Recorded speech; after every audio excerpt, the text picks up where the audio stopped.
بسم الله الرحمن الرحيم. يا رب يدي كل مشتاق العمرة. اختي طالعه عمرة وقالت لي انا ما باكلش اكل من هناك، فعايزاكي تعملي لي اكل من هنا واخده معايا. فانا قلت لها شوفي يا انتي عايزه ايه وانا هعمله لك، بس انا قبل ما هبدأ وهقول لكم انا عملت لها ايه. فانا عملت اكل البيت عشان ابقى براحتي بقى.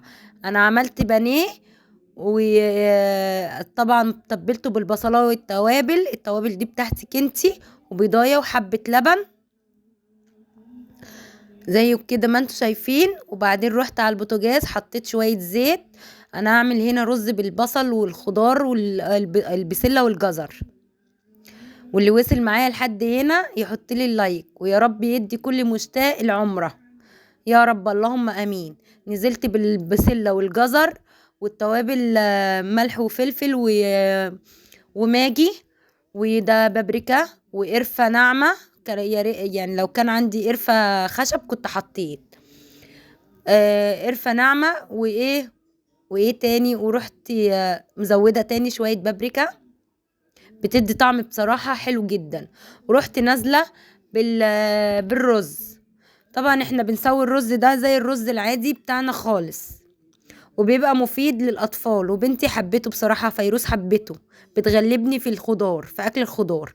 بعد كده رحت مبدرة البانيه بقى ورحت قلياه. وكده انا خلصت من الغدا بتاع عيالي. الاكل ده بتاع العمر اتعمل على يومين. تبلت وجهزت في يوم، وتاني يوم اللي هو مسافرة فيه آه، سويت. طبعا هي كانت طالبة مني شيش طاووق. جايبة خلطة الشيش الجاهزة، وحطيت شوية زيت وفلفل اسود وزبادي، وقلبتهم في بعض، واخليهم بقى كده لحد بكرة. نيجي للبانيه. خدت التتبيلة بتاعت البانيه بتاعتي، وهي كانت طالبة يتحط فيه بصل بودر وتوم بودر، وما زودش البيض عشان خاطر ما يجيلهمش برد هناك. وزودت طبعا شوية توابل تاني عشان البانيه ده بيبقى مغسول وفيه نسبة شوية مية، فزودت التوابل عشان يدي التست بتاعه. وده برضو بابريكا وفلفل اسود وماجي. خلوا بالكم الماجي البودر ده بيملح، فخدوا بالكم منه. وقلبته كده في بعض برضو هسيبه لتاني يوم. نيجي بقى الهمبرجر اللي هي كانت طالباها بصلايه وسط، وكنت ناقعه شويه فول الصويا.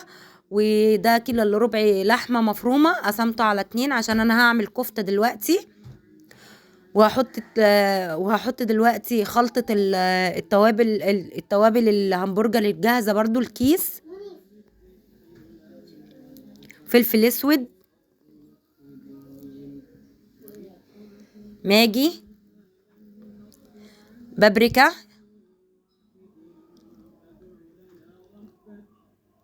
وقلبي بعض في بعض كده.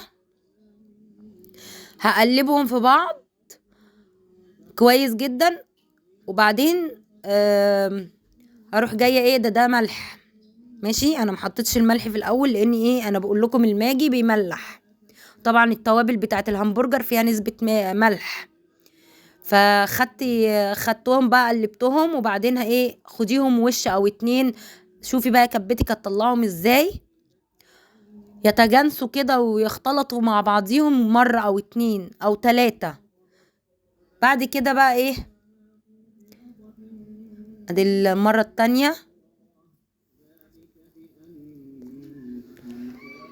بعد كده هشكلهم. طبعا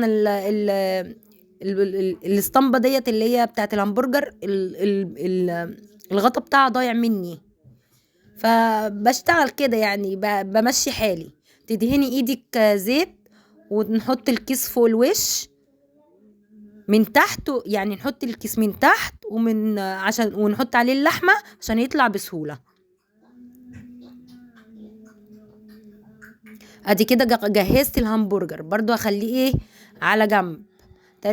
تقريبا انا مش فاكره تقريبا طلعوا 13 واحده، 13 واحده. للكفته. هي طلبها مني بقى عشان هي دي طريقتها. بصل مفروم، شايله من حاطه فيه ملح وفلفل واخده منه ايه الميه بتاعته، وحطيت دقيق، وحطيت بياض بيضه، وطبعا التوابل بتاعتك، فلفل اسود، حبهان، كيس ده الكيس الكفته الجاهز، ماجي. طبعا كمان احنا هنخلطهم كده ببعضيهم،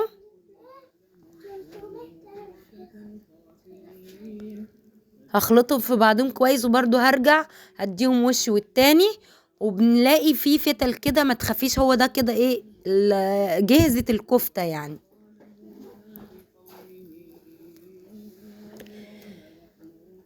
شوية بقدونس.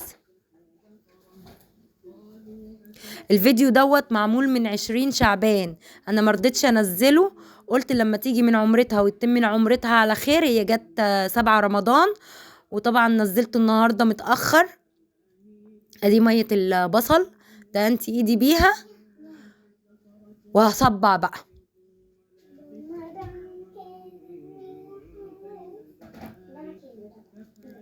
وكل اصحابها وزمايلها اللي كانوا معاها هم مشتركين في الاكل ده، والله اتبسطوا جدا جدا ودعولي كتير يعني. الحمد لله يا رب. نيجي بقى ايه للمحشي. كنت عامله لها محشي بتنجان وفلفل.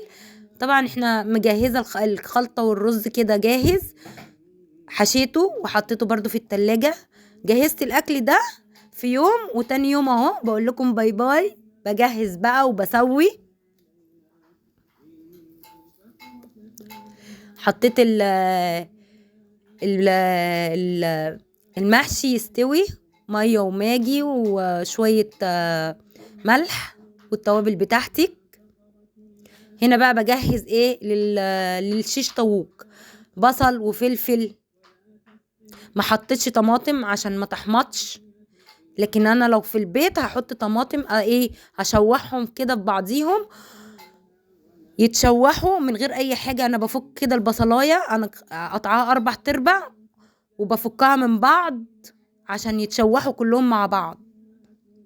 وهنزل بالفلفل، هشوحهم تشويحه حلوه، واروح راجعه بيهم في الطبق.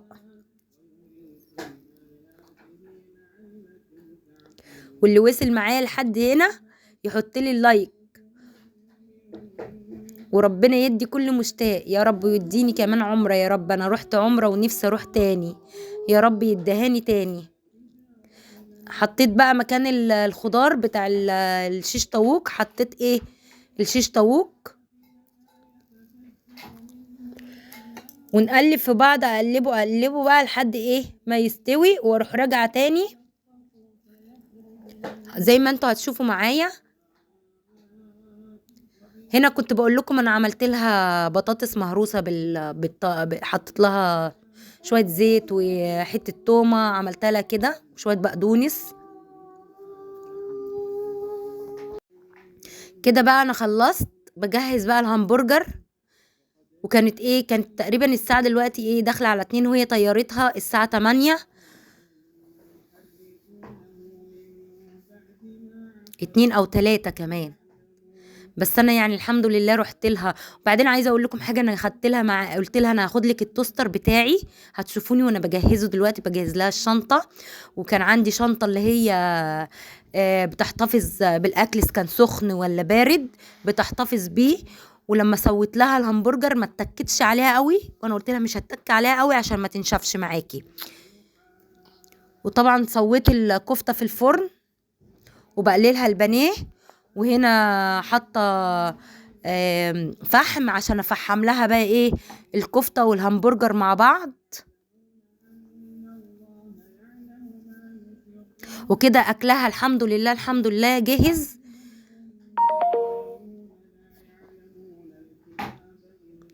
نحط بقى شويه زيت ونقفل عليهم. بس كانت القفله ديت كانت مضايقاني قوي، ما كنتش لاقي حاجه تقفل على الصينيه. حطيت الشيش طاووق في الاخر وجبت الاطباق بقى. وهنا حطيت عملت الطماطم البطاطس المهروسه، وحطيت لها في كيس الشيش طاووق، وحطيت لها بقى المحشي والهمبرجر والكفته في الاطباق ديت. وهنا كانت قرفاني فيروز، كانت مضايقاني جدا، بتعاكسني وانا شغاله وانا بحكي لكم هي بتتضايق. وحطيت لها بقى، رحت قافله تاني بالكيس الاسترتش ده عشان الحاجه ما تتفكش منها، والاطباق ما تتفكش منها. وعملت لها عصير جزر بالبرتقال زي ما قلت لكم كده. والله يعني دعوا لي دعوه حلوه قوي، ويمني ان هم دعوا لي.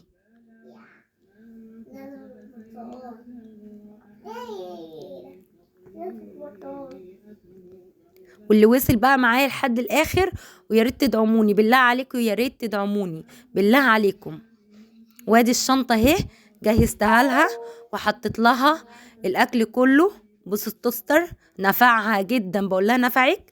قالت لي جدا جدا. حتى اخواتي هيطلعوا عمره بعد رمضان، فقالت لي احنا هنعمل لهم كده. نفعوهم جدا الاكل ده. وحطيت لها كمان شويه توابل عشان لو عايزوا توابل هناك، واطباق وكاتشب ومعلقه بلاستيك. وقفلت لها الشنطه بقى وخدت بعض. ده فيروز مضايقاني بقى، قاعده ازعق لها.